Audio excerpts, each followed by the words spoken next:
There is an article from Eric Berger saying after recent tests, China appears likely to beat the United States back to the moon. This is the Casey Handler Eric point. says, I went there because at this point it's difficult to come to any other conclusion. And he is writing this article to explain why it would be enormously bad for the United States. Reporter. So in recent weeks, the secretive Chinese space program has reported some significant milestones in developing its program to land astronauts on the lunar surface by the year 2030.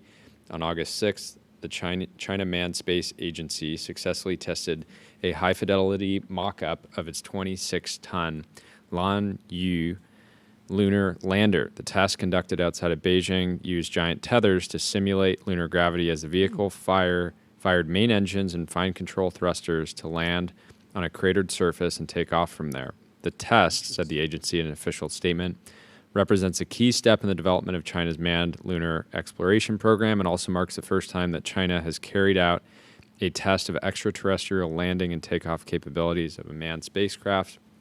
As part of the statement, the space agency reconfirmed that it plans to land its astronauts on the moon before 2030.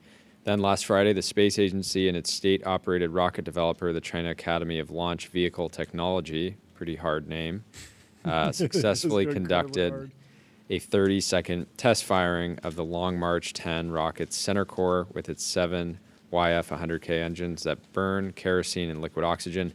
The primary variant of the rocket will combine 3 of these cores to lift about 70 metric tons to low Earth orbit. These successful efforts followed a launch escape system test of the new Mengzhu spacecraft in June. A version of the spacecraft is planned for lunar missions. Thus, China's space program is making a demonstrable progress in all 3 of the major elements of its space program. The large rocket to launch a crew spacecraft, which will carry humans to lunar orbit plus the lander that will take astronauts down to the surface and back. This work suggests that China is on course to land on the moon before the end of this decade. For the United States and its allies in space, there are reasons to be dismissive of this. For one, NASA landed humans on the moon nearly 6 decades ago with the Apollo program. Been there, done that. Moreover, the initial phases of the Chinese program look derivative of Apollo, particularly a lander that strikingly resembles the lunar module. NASA can justifiably point to its Artemis program and say it's attempting to learn the lessons from Apollo, that the program was canceled because it was not sustainable. With its lunar landers, NASA seeks to develop in-space propellant storage and refueling technology, allowing for lower-cost, reusable lunar missions with the capability to bring much more mass to the moon and back. This should eventually allow for the development of a lunar economy and enable robust government commercial enterprise. But recent setbacks with SpaceX Starship vehicle, one of 2 lunar landers under contract with NASA, alongside Blue Origin's Mark II lander, indicate that it will still be several years until these newer technologies are ready to go. So it's now probable that China will, quote-unquote, beat NASA back to the moon this decade and win at least the initial heat of this new space race. To put this in perspective, ours connected with Dean Chung, one of the most respected analysts on China space policy and the geopolitical implications of the new space competition. And Silicon Valley cannot save us at this point. Only Wall Street can save us. The solution is make the moon a state, as Mike Solana suggested, create mortgages on the moon, and then securitize them. And once Wall Street... allow retail to go long. Once BlackRock owns 75% of the moon, then we're in business.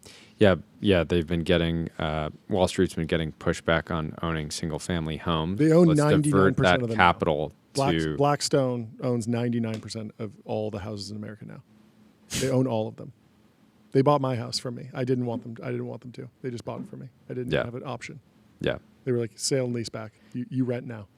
You will own nothing and you'll be happy. Yes, that's exactly what happened. No, they actually own like 1% of houses. But Dean says the Lanyu lander is significant because it's part of the usual Chinese crawl, walk, run approach to a major space project. The People's Republic of China can benefit from other people's experiences. Much of NASA's information is open, but they still have to build and operate the spacecrafts themselves. So the test of the Lanyu lander, successful or not, is an important part of that process. So anyways, important to flag. We've had a lot of wins in the space industry recently. And it's tough. It's tough to bootstrap an economy. Like, It is an incredible milestone, and yet America's done it. So there's not as much of an incentive just to be the first. It's not superlative. And then the question for SpaceX is, are you better off landing on the moon or just putting up more Starlinks and just making more subscriptions? Like it is a little bit harder to underwrite in the early stage. It takes a long time. Maybe you need a new government program, some sort of incentive. I mean, fortunately, like Firefly's been to the moon, Blue Origin's planning, SpaceX is planning. Like there are a lot of competitive American companies that are working towards it, but the underlying incentive, there's just other ways to make money in space right now that might be higher value, although it will be a very weird moment if China's just up and back on the moon constantly, running around, bouncing around, live streaming from the moon. We got to get back.